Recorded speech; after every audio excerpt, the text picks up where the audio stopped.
তারা বারবার বলে ব্যক্তির দায় কি দল নিবে। এখন আমারও প্রশ্ন, আসলে ব্যক্তির দায় কে নিবে? প্রথম কথা হলো ব্যক্তির দায় দল নিবে না, কিন্তু ব্যক্তি যা টাকা পয়সা বিভিন্নভাবে কামাই করবে সেইটা খালি দল নিবে, তাই তো? মানে আপনি দায় নিবেন না, আপনি খালি দরদ নিবেন।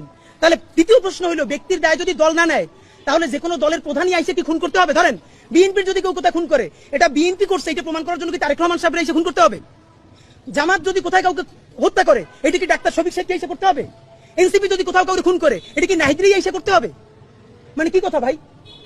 আপনি বরং সঠিক রাজনীতিটা করেন। আপনি বলেন আমি তারা চেক করছি, বিএনপি তারা পুলিশ তারা গ্রেফতার করে না কেন? আমরা যতক্ষণ না পর্যন্ত বাংলাদেশের মানুষ রুখে দাঁড়ালো ততক্ষণ পর্যন্ত আপনারা সবাই গেতে চাইছেন আমাদের দলের না এইটা না সেইটা না। সব থেকে ভয়াবহ বিএনপির আরেকটা রাজনীতি, কালকে হাজার হাজার মানুষ রাস্তা মিছিল করেছে, বুয়েট থেকে শুরু করে সবাই।